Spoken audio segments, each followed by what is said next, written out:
Welcome again on teachers academy platform. सबका फिर से स्वागत है आपके अपने ऑनलाइन प्लेटफॉर्म टीचर्स एकेडमी पर। आज हम लोग ब्रैग इक्वेशन पढ़ेंगे जो कि सॉलिड स्टेट में पूछा जाने वाला काफी इंपॉर्टेंट टॉपिक है। काफी सरल सिंपल सा टॉपिक होता है। डिफरेंट डिफरेंट सॉलिड जो रेगुलर अरेंजमेंट में पाए जाते हैं उनमें कई लेयर्स ऑफ एटम्स और मॉलिक्यूल्स या आयंस की बीच में जो इंटरफेस एंगल होता है उसको फाइंड आउट करने के लिए हम लोग ब्रैग इक्वेशन का यूज करते हैं। इस ब्रैग इक्वेशन में होता क्या है, हम लोग एक्सरे इलेक्ट्रोमैग्नेटिक वेव्स जो होती हैं उसका यूज करते हैं, जिसके थ्रू उसकी वेवलेंथ, क्योंकि एक्सरे की वेवलेंथ काफी कम होती है और हाई एनर्जी वेव्स होती हैं, इसलिए इन वेव्स का यूज हम लोग कर रहे होते हैं। ठीक है, आइए लिखते हैं। सबसे पहले हेडिंग डाल के यहाँ पर हम लोग ब्रैग इक्वेशन। तो क्या होता है, एक एक करके हम लोग चीजें समझेंगे कि हमारे पास एक्चुअल में ब्रैग इक्वेशन होता क्या है और किस तरीके से कैलकुलेट किया जाता है हम ब्रैग इक्वेशन को। आइए देखते हैं। सर देखिए, जैसे कि आप सबको पता होगा जब हम लोग पढ़ रहे थे, जब हम लोग 2D 3D स्ट्रक्चर पढ़ रहे थे सर, तो 2D 3D स्ट्रक्चर पढ़ने में हम लोग ने ऐसे पढ़ा हुआ था। अब हम लोग बनाएंगे कैसे वो समझ लीजिए। जैसे एक रिप्रेजेंट करने का तरीका है। सबसे पहले तो अगर हम लोग लिख दें सर, यहाँ पे जो हम लोग यूज करते हैं वो एक्सरे का पेनिट्रेशन कराते हैं। ठीक है, अब एक्सरे का पेनिट्रेशन या एक्सरे की वेवलेंथ का यूज करते हैं, क्योंकि सर इसकी जो वेवलेंथ होती है सर, लो वेवलेंथ, जो वेवलेंथ होती है सर वो कम होती है and high energy, low wavelength and high energy की वेव्स होती हैं, हाई एनर्जी वेव्स। इसलिए हम लोग एक्सरे का यूज कर रहे होते हैं। किस तरीके से, अगर थोड़ा सा अगर आपको याद होगा तो हम याद दिलाते हैं। जैसे मान लीजिए कुछ हमने एटम के स्ट्रक्चर पढ़े हुए थे। ठीक है, इस तरीके से कुछ अगर एटम यहाँ पर हम लगाए अपने, और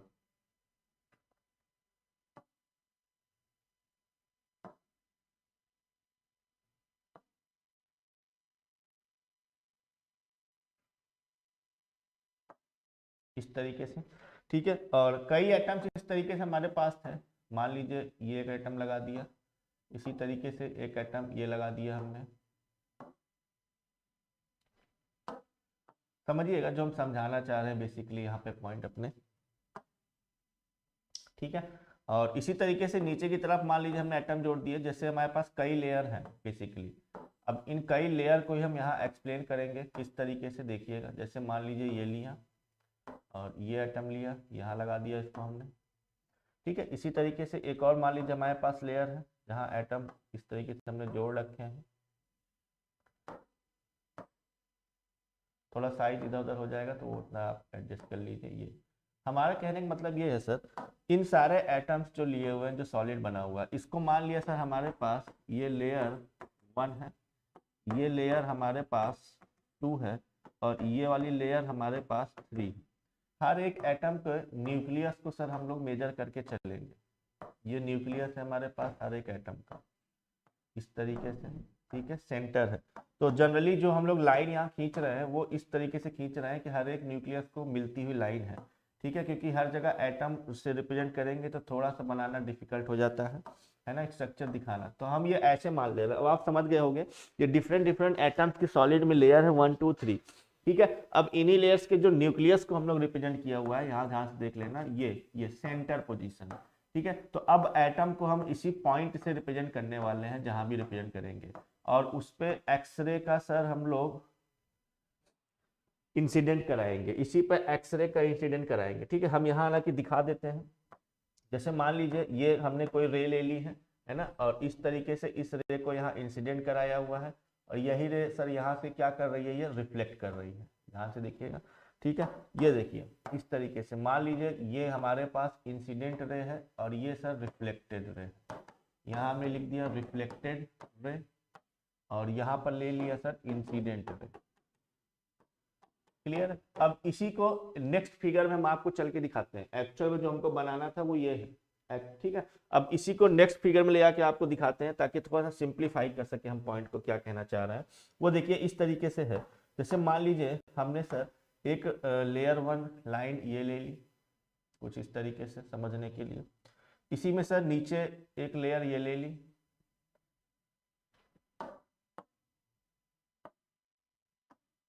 ये है। ठीक है, और इसी में एक लेयर हमने और ले ली, ये तीसरी, ये ठीक है, जो पीछे की तरफ बनाई हुई है, ये 3 लेयर सेंटर पोजीशन हमने ले रखा है, इसी तरीके से ले लिया।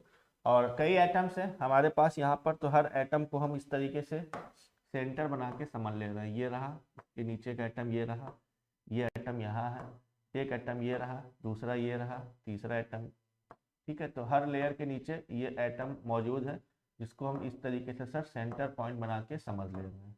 क्लियर, ये है। ठीक है, तो इसको हमने बोल दिया sir this is layer 1, this is layer 2 and this is layer 3, 3 layer है। अब हम कह क्या रहे हैं सर, किसी एक लेयर पे हम इंसिडेंट करा रहे हैं। मान लीजिए हमारे पास ये वाला पॉइंट है, इसी पॉइंट पर सर हमने इस तरीके से एक लेयर को ये एक्सरे इंसिडेंट कराई, और यहाँ से सर ये रिफ्लेक्ट भी कर गई। इस तरीके से कुछ हमारे पास क्या है सर, ये रिफ्लेक्ट कर गई। ठीक है, इसको हम नोट डाउन कर दे रहे हैं आपके लिए। यहाँ पर जो एक्सरे है, ये सर इंसिडेंट रे है हमारे पास, और ये वाली सर रिफ्लेक्टेड रे। ठीक है, और इंसिडेंट रे इस तरीके से, रिफ्लेक्टेड ये जा रही है हमारे पास। ठीक है, अब हम यहाँ पर सर एंगल मेजर कर लेते हैं, इंसिडेंट और रिफ्लेक्टेड रे का अगर एंगल निकालना चाहे। ठीक है, तो नॉर्मल से अगर हम लोग एंगल निकालते हैं, तो इस एंगल को जनरली हम लोग थीटा मान ले रहे हैं, तो ये एंगल भी हमारे पास क्या हो जाएगा सर, थीटा ही हो जाएगा। क्लियर है, ये दोनों एंगल ले लिए हमने थीटा थीटा लेते हुए। ठीक है, अब देखिए हम लोग कैसे इस थीटा की वैल्यू को कैलकुलेट करते हैं, यही ब्रैग्स इक्वेशन सिखाता है। और ये जो हमने रे गिराई हुई है वेव्स, ये एक्सरे वेव्स है, क्योंकि इसकी एनर्जी क्या होती है, हाई होती है। हाई एनर्जी का फायदा ये है कि ये आसानी से पहली लेयर को पेनिट्रेट करके नेक्स्ट लेयर तक पहुंच जाएगा। ठीक है, हाई पेनिट्रेशन, तो यहाँ में लिखा हो ना एक्सरे पेनिट्रेशन कर रही होती है, क्योंकि ये हाई एनर्जी की वेव्स होती है हमारे पास। अब हमने क्या किया, नेक्स्ट वाले केस में सर इसी में एक और रे हमने यहाँ पर गिराई, इंसिडेंट कराई। ठीक है, इस वाले पे गिराते हैं, और इसी के जस्ट नीचे जो बना हुआ, जस्ट नीचे वाला जो स्फीयर है, अगर उस पे फिर से हमने एक रे गिराई और वो रिफ्लेक्ट की। ध्यान से देखिएगा, ये गिरा रहे हैं हम, करिएगा, ये गिराई सर हमने इस पे रे, इस तरीके से यहाँ पे। ठीक है, और यहाँ से ये इस तरीके से सर रिफ्लेक्ट कर गई। मान लीजिए कुछ सीधा बना दे रहा है, इस तरीके से ये हमारे को रिफ्लेक्ट कर जा रही है। ठीक है, इसको यहाँ से ये वाला हटा देते हैं, और इस पॉइंट को थोड़ा सा हम लोग यहाँ पर दूर बना देते हैं, ये रहा। ठीक है, ये रिफ्लेक्ट कर गई। अब ये दूसरी इंसिडेंट रे हमने गिराई हुई है, ध्यान से देखिएगा। ठीक है, ये इस पे अगली एक्सरे पेनिट्रेट की, और ये वाली यहाँ से क्या कर गई, रिफ्लेक्ट कर गई। क्लियर। अब सर जब हम लोग नॉर्मल चेक करते हैं, इस इंसिडेंट रे के नॉर्मल पोजीशन चेक करें और डिस्टेंस को मेजर करें, हमने मान लिया सर ये जो डिस्टेंस है हमारे पास, यहाँ लिख देते हैं हम, ये जो एक्चुअल में डिस्टेंस है सर हमारे पास, ये वाली डिस्टेंस, ये एंड ये जो बीच की डिस्टेंस सर, इसको हमने मान लिया डी है। ये कितनी हमारे पास, डी है। ठीक है, अगर ये हमारे पास सर डी है, तो इट मीन्स यहीं पर इसको हम इस तरीके से रिप्रेजेंट कर दें, इसको नीचे नॉर्मल ये खींच दिया यहाँ पर रहे, तो ये जो हमने बनाया हुआ है सर एक्चुअल में, ये डिस्टेंस कितनी है हमारे पास, डी है। यहाँ लिख दिया हमने, ये कितना है, डी है। क्लियर है। अब देखिए इसका डी लिखने का मतलब क्या है यहाँ पर, और बाकी चीजों का वैल्यू क्या, देखो हम करते क्या है सर, इसी लाइन को थोड़ा सा बैकवर्ड लेके चलते हैं। ये जो लाइन बनाई हुई है पीछे की तरफ लेके अगर हम गए इस तरीके से, और सेम कंडीशन सर यहाँ पर भी की हमने, इसको भी यहाँ पर पीछे की तरफ इस तरीके से लेके चले गए। ठीक है, इस साहब जी को यहाँ से हटा देते हैं, और इसको भी हम लोग कुछ इस तरीके से यहाँ डिनोट करते हैं, ये रहा। ठीक है, नाउ ये गई हमारे पास सर पीछे की तरफ इस तरीके से। ये किया क्यों है सर, क्योंकि अब हमको आपको एंगल दिखाना है। कौन सा एंगल दिखाना है सर, अगर ये एंगल हमारे पास, ध्यान से देखिए थीटा है, जो एंगल हमने ऊपर बनाया हुआ है, तो मैच हमारे पास जो होती है सर, वो मैच ये बोलती है, इसका मतलब ये जो एंगल हमने लिया हुआ है सर, ये एंगल भी क्या होगा, थीटा ही होगा। ये एंगल भी हमारे पास क्या हो जाएगा, थीटा हो जाएगा। कुछ पॉइंट्स हैं जिनको हम यहाँ पर डिनोट कर ले रहे हैं, ताकि आपको पॉइंट्स क्लियर हो जाएंगे सर, वो कौन कौन से पॉइंट हैं। ठीक है, जैसे इस पॉइंट को हम लोग मान ले, यहाँ पर ये पॉइंट मान लिया हमारे पास बी है सर, ऊपर वाला पॉइंट जो लिखा हुआ है। ठीक है, पीछे जहां पर रे कट कर रही है सर, उसको हमने ए मान लिया। इस वाले पॉइंट को जहां ये कट हो रहा है सर, ये ए है। ठीक है, ये वाला पॉइंट हमारे पास सी है, और ये वाला पॉइंट हमने मान लिया सर जो यहाँ पे रे कट हो रही है, ये हमारे पास क्या है, डी है। क्लियर।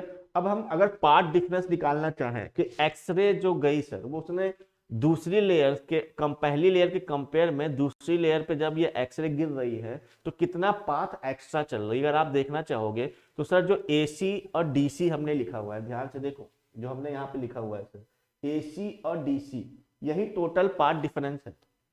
क्लियर है कि नहीं क्लियर। एसी और डीसी लिखा हुआ, ये टोटल क्या है, पार्ट डिफरेंस है। दूसरी चीज, अगर ये वैल्यू थीटा है और ये जो परपेंडिकुलर डी है सर हमारे पास, तो यहां से अगर हम बाकी वैल्यू लिखना चाहें, भाई ये थीटा है, ये पूरा 90 है, तो ये 90 माइनस थीटा हो जाएगा हमारे पास। क्लियर। हम यहाँ जो देख रहे हैं वो एंगल एक्चुअल में देखना चाहते हैं कि क्या एंगल हमारे पास आ रहा है।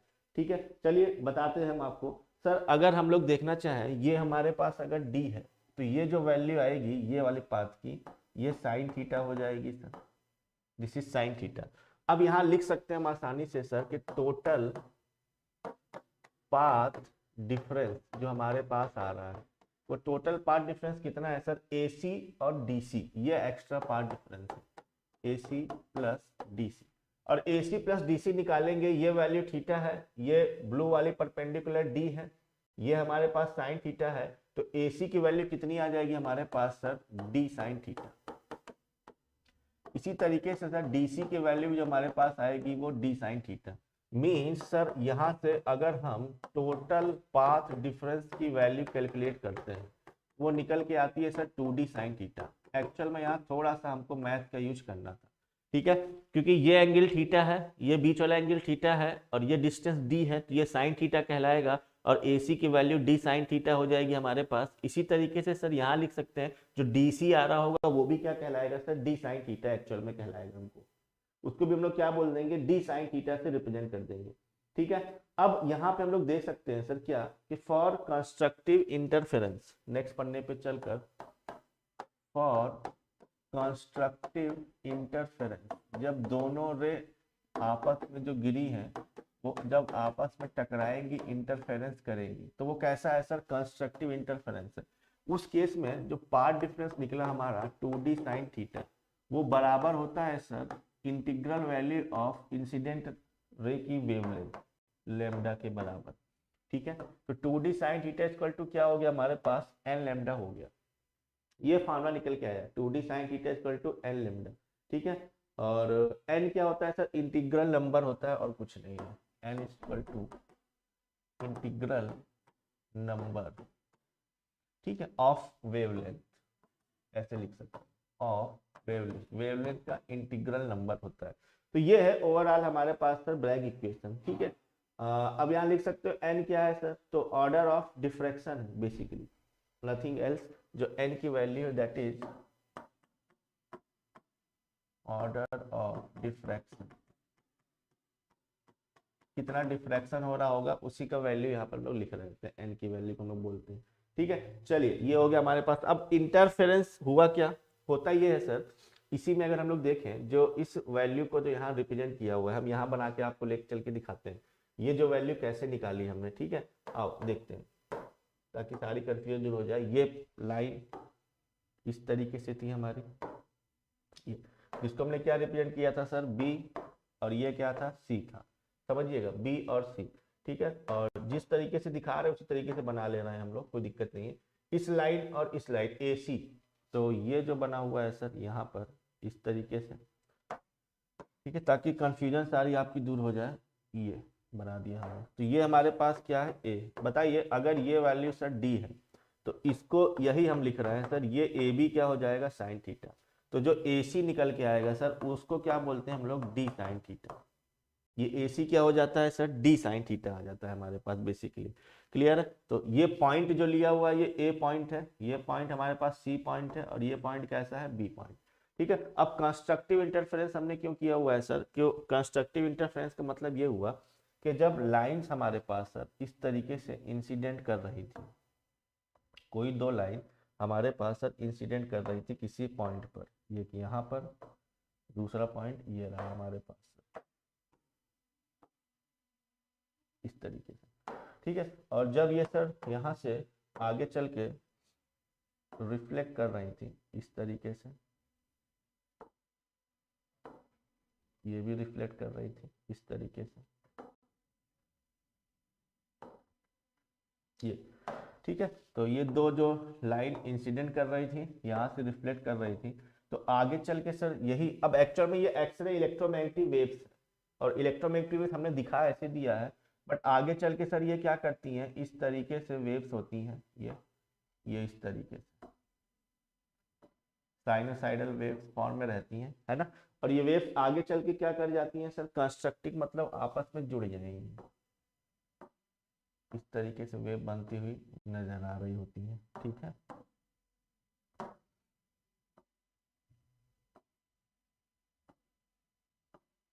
ये कंस्ट्रक्टिव इंटरफेरेंस का मतलब ये है, ठीक है, ये हमने दिखा दिया। तो जो फार्मूला निकल के आया हमारे पास वो क्या आ गया, 2d sin theta equal to n lambda के बराबर हो गया। ये हमारे पास ओवरऑल क्या है सर, ब्रैग्स इक्वेशन है। क्यों एक्सरे पेनिट्रेशन का यूज किया, क्योंकि इसकी वेवलेंथ कम होती है, हाई एनर्जी वेव्स होती हैं, है ना, लेयर 1 लेयर 2 लेयर 3, तो लेयर 1 से लेयर 2 जाने पर जो पार्ट डिफरेंस एक्चुअल में हमारे पास है, उस पार्ट डिफरेंस को मेजर करते हैं, या इंटरफेस एंगल थीटा निकालना चाहते हैं, वो भी हम लोग यहाँ पर आसानी से कैलकुलेट कर सकते हैं, ठीक है। तो ये सारी चीजें जो यहाँ आपको हल्का फुल्का दिख नहीं रही होंगी एंगल पे, वो हमने मैथ के जरिए यहाँ पर आपको समझा दी है। ये हो गया हमारे पास कंस्ट्रक्टिव इंटरफेरेंस से रिलेटेड पॉइंट, ठीक है। चलिए एक सिंपल सा अगर क्वेश्चन हम लिखना चाहें, यहाँ पर एक सिंपल सा क्वेश्चन है, उसको आपको लिख देते हैं और उसका आप आंसर चेक कर लीजिएगा क्या होगा, ठीक है। आइए देखते हैं। तो क्वेश्चन है क्या हमारे पास है, यहाँ पे क्वेश्चन है the second order diffraction of X-ray, the second order diffraction of X-ray.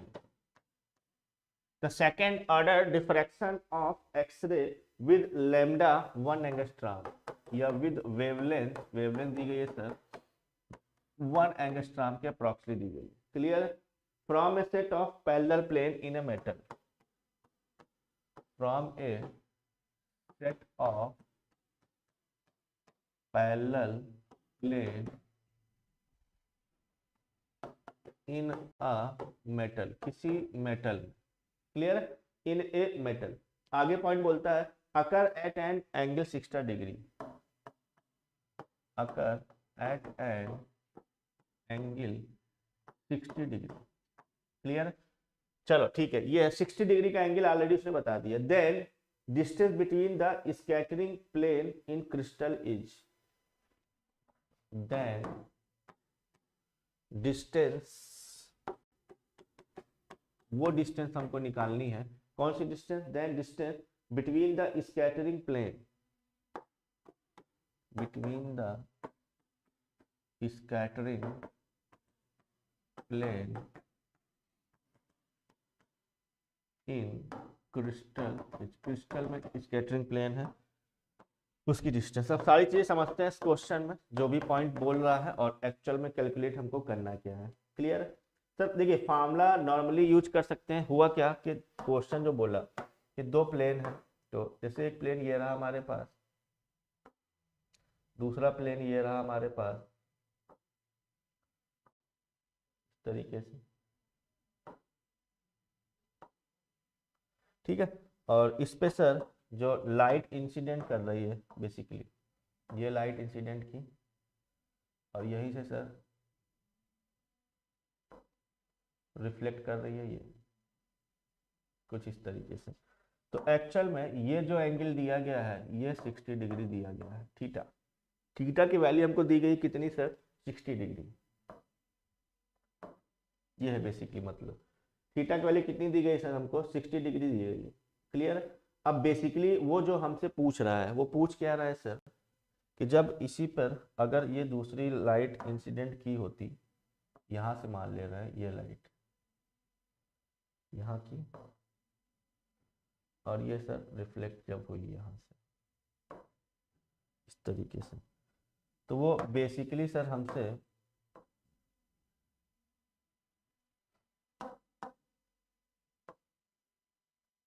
ये जो सर डी है एक्चुअल में निकल के आ रहा है हमारे पास, रिप्रेजेंट कर देते हैं इसको हम लोग सर डी से। तो क्वेश्चन में जो पूछा गया है वो सर इस डी की वैल्यू पूछी गई है, लिखा है ना angle 60, then distance between the scattering plane in crystal. तो स्कैटरिंग प्लेन कितना हुआ, कितना डिस्टेंस एक्स्ट्रा निकला, तो वो डी एक्चुअल में पूछ रहा है। ठीक है, तो क्रिस्टल में जो ये प्लेन है इनके बीच की जो डिस्टेंस है ये डी पूछना चाह रहा है। चलो वैल्यू अगर रखें सर इसमें फार्मूले के अकॉर्डिंग जो हमने पढ़ा, तो फार्मूला सर है 2d sine theta equal to n lambda. ये हमारे पास वैल्यू है 2d sine theta equal to क्या हो गया, एन लेमडा।